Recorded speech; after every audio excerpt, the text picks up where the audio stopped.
Hai semua, balik lagi bareng kita yang seperti biasa akan mengulas film berdasarkan kisah nyata, bercerita tentang bagaimana kehidupan rakyat Cina di bawah kejamnya kolonial Jepang, yang menurut beberapa catatan sejarah, agresi militer Jepang di Cina itu jauh lebih membabi buta dibandingkan saat menjajah Indonesia. Agak sentimental sih sebenarnya.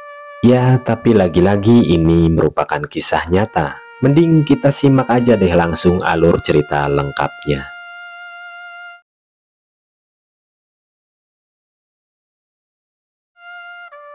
Di awal film, kita diperkenalkan dengan seorang kapten tentara Amerika bernama Jack Turner. Masuk ke ruangan kantor dengan kaki kirinya yang pincang. Di sana ia sudah ditunggu oleh dua pejabat senior yang penasaran dan bertanya bagaimana dia bisa keluar dari Cina dan selamat dari kejaran Jepang yang menguasai negara komunis itu. Jack Turner pun mulai bercerita dari awal dia berangkat dalam misi B-25. B-25 adalah sebuah misi penyerbuan Jepang oleh tentara Amerika yang bekerja sama dengan pihak Cina. Jack merupakan pilot pesawat bomber dari Angkatan Udara Amerika Serikat. Bersama 4 kru pesawat lainnya, hari itu ia berangkat dan mulai terbang melintasi Tokyo untuk misi pengeboman. Singkat cerita, mereka sudah sampai di zona target dan mulai menjatuhkan bom di beberapa titik seperti gudang ataupun pabrik-pabrik besar di Jepang.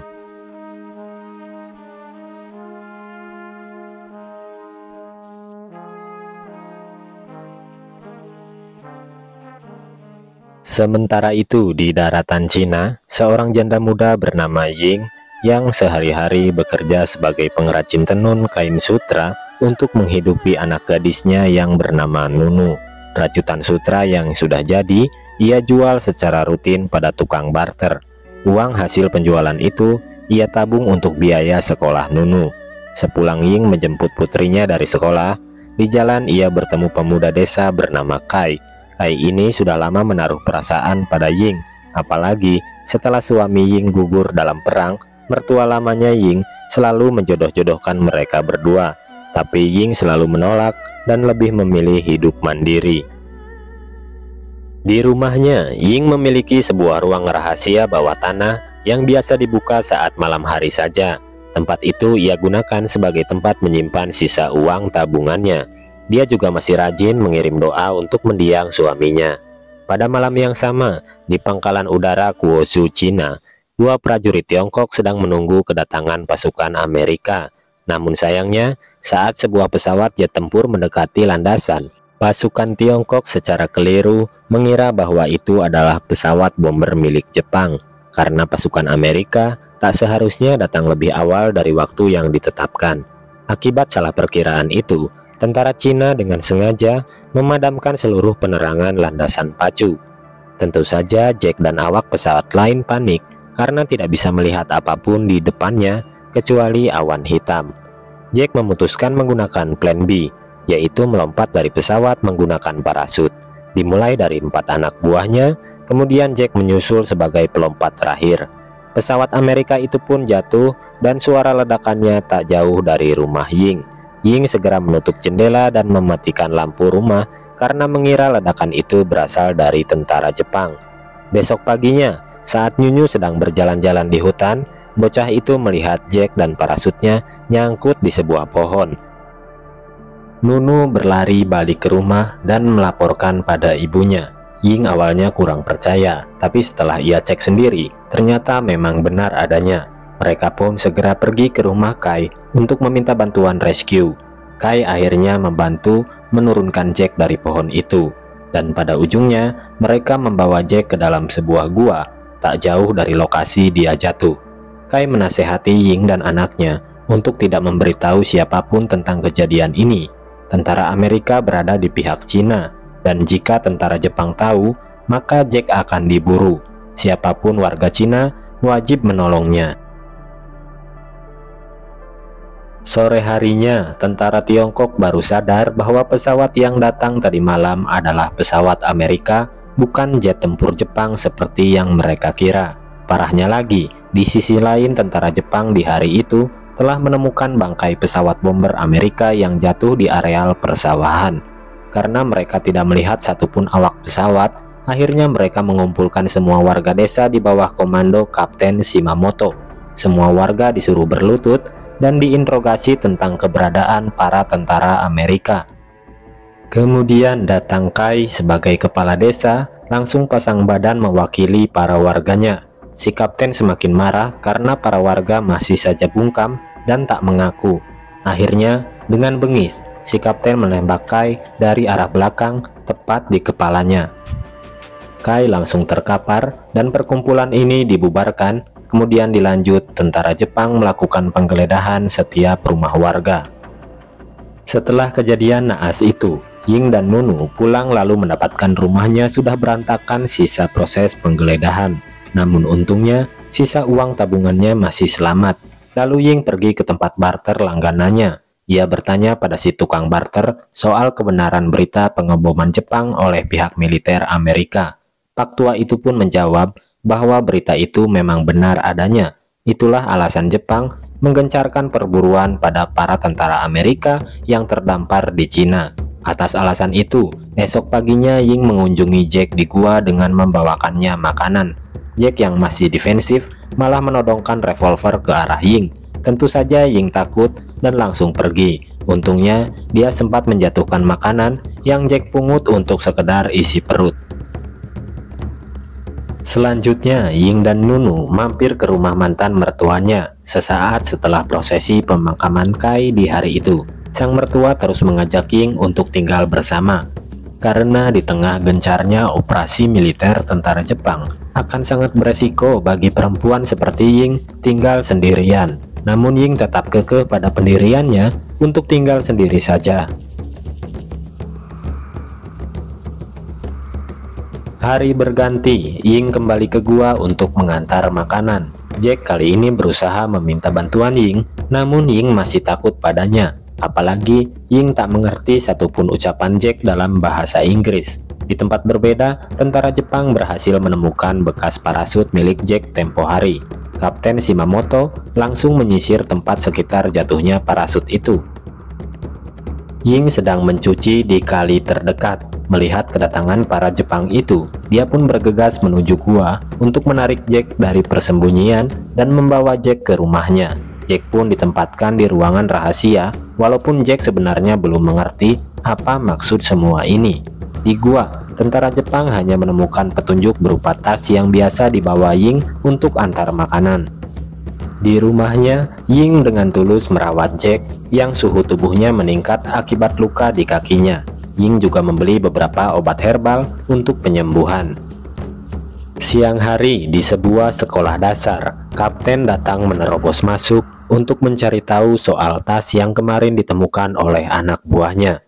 Melalui guru Jun, satu persatu anak-anak di sekolahan itu ditanyai apakah ada yang mengenali tas itu, hingga giliran Nunu. Kapten Shimamoto menatap reaksi Nunu yang berbeda dari anak lain.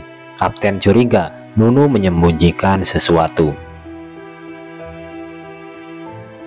Dan sepulang sekolah, ketika Ying dan Nunu melewati kamp tentara Jepang, Kapten Shimamoto sengaja membuntuti mereka hingga sampai ke depan rumah. Sambil membawa tas itu, ia masuk ke dalam dan memeriksa setiap sudut ruangan. Suasana berubah menegangkan. Jack yang sudah bangun bersiap memegang senjata untuk berjaga-jaga dari ruang bawah. Ketika si kapten hendak pergi, Jack malah tidak sengaja menyenggol sebuah cawan yang terdengar sampai keluar. Si kapten pun curiga, tapi beruntung mereka masih selamat. Setelah kapten Nippon itu pergi, Jack mengetuk meminta keluar dari ruangan gelap itu. Melihat situasi cukup aman, Ying mengeluarkan Jack dan dilanjut dengan makan malam bersama.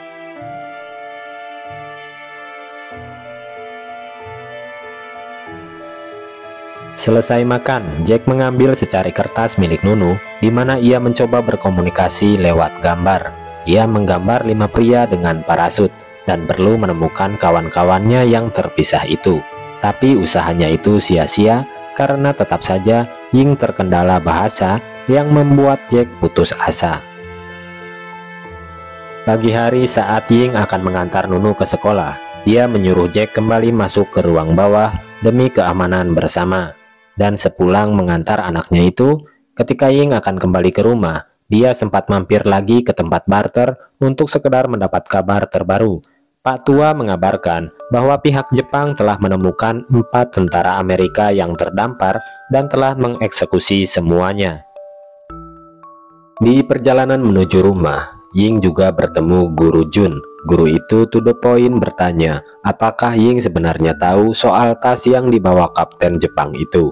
Jelas Ying menyangkalnya, namun Guru Jun sulit percaya karena motif tas itu mirip sekali dengan yang biasa Yin buat. Saat sampai di rumah, ada lagi masalah di mana Ying melihat Jack dengan gobloknya membetulkan genteng bocor di siang bolong. Ya jelas Ying langsung berdebar-debar serasa jantung mau copot. Ying memarahi sikap bodoh Jack karena tahu sendirilah gimana nasib mereka semua kalau sampai ketahuan tentara Jepang. Ying bahkan sampai menangis gara-gara kejadian itu. Tapi emang dasar Ying ini berhati mulia. Dia memaafkan Jack. Bahkan besoknya dia pergi ke kebun bambu untuk membuat sebuah tongkat kruk guna membantu Jack berjalan. Seperti biasa, malamnya mereka lanjut dengan makan bersama. Dan di momen inilah Ying jadi kembali mengenang sebuah keluarga yang utuh seperti dulu.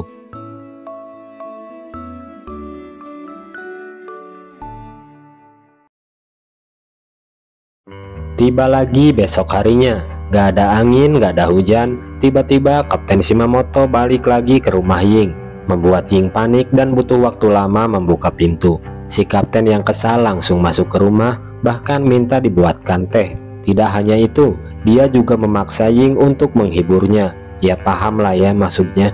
Ya tentu Ying menolak dan memohon dikasihani. Tapi dasar kampret, si kapten malah emosi dan mulai menyudutkan Ying di lantai. Tak bisa terus membiarkan kebrengsekan si kapten. Tiba-tiba peluru melesat dari ruang bawah tanah hingga tepat menembus kepala si kapten. Jack keluar dan berusaha menenangkan Ying. Kemudian mereka berdua menyembunyikan Kapten Shimamoto di dalam ruang rahasia. Beralih ke sekolah, Guru Jun tak sengaja mendengar Nunu yang sedang bersiul. Itu bukan nada siulan biasa, melainkan alunan lagu kebangsaan Amerika. Jun bertanya, dari mana Nunu belajar siulan itu? Tapi Nunu tidak mau menjawab. Guru Jun kemudian langsung membawa Nunu menemui ibunya.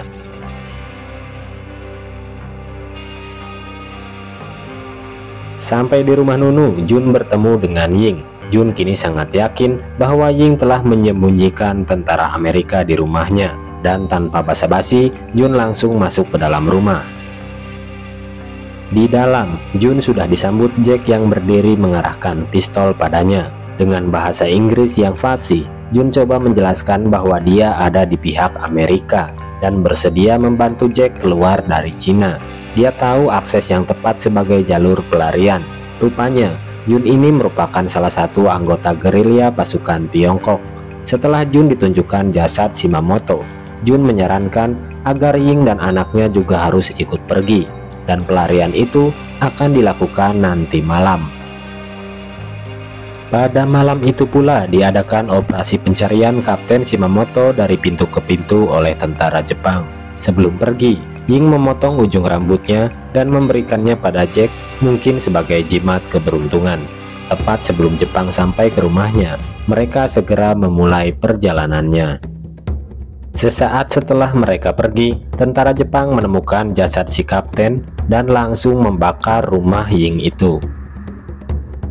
Saat matahari terbit, mereka akhirnya bertemu dengan pasukan gerilya. Mereka langsung menuju sungai dan Jack ditandu rame-rame. Sedangkan tak jauh di belakang mereka, tentara Jepang mengejar lengkap dengan anjing pelacak. Rombongan Jack sempat terlihat oleh pesawat pengintai milik Jepang. Tapi Jack yang diberi senapan canggih langsung membidik si pilot hingga pesawat itu terjatuh. Tentara Jepang yang melihatnya langsung mengejar ke titik lokasi jatuhnya pesawat. Anjing-anjing pelacak berhasil menemukan mereka lebih dulu, dan Jun dengan soloreng berhasil menghentikan para anjing itu. Jauh berlari, akhirnya pasukan Jepang berhasil menemukan mereka. Mencari tempat berlindung, Mereka kini saling jual beli serangan. Jack, Ying, dan Nunu disarankan untuk pergi lebih dulu.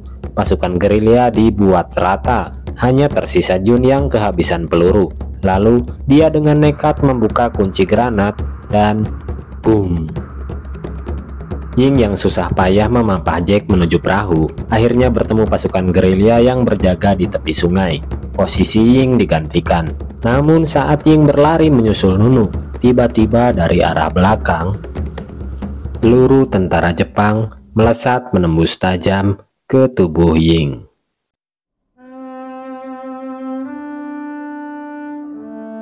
Ying harus gugur akibat tertembak. Jack yang ingin membawa Ying namun tak punya waktu banyak, hingga dengan sangat berat dia meninggalkan tubuh Ying di sana. Di atas perahu, Nunu terus menangisi kepergian ibunya itu, karena kini dia tak punya siapa-siapa lagi. Itulah cerita panjang perjalanan seorang Jack Turner saat berjuang hidup di Cina. Jack juga bercerita bahwa dia memaksa membawa Nunu ke Amerika, walaupun sempat berusaha dipisahkan gerilyawan Cina. Suatu hari, saat Jack menemani Nunu di rumah sakit, para petinggi militer menghampirinya untuk memberi medali penghargaan. Letnan itu sekaligus menjelaskan bahwa Jack tidak bisa mengadopsi Nunu. Dia memberi solusi agar Nunu diberikan pada pasangan Cina di Amerika yang bersedia menerimanya. Masih ada perang di luar sana, dan Jack wajib menyelesaikan misi terlebih dahulu. Nunu pun menghampiri Jack dan memberi pelukan hangat seperti seorang anak pada ayahnya. Dengan perasaan berat hati, mereka harus rela berpisah. Sementara Jack disuruh bersiap menemui puluhan awak media yang sudah menunggunya di luar. Jack akan diwawancara dan mendapat penghormatan sebagai pahlawan Amerika.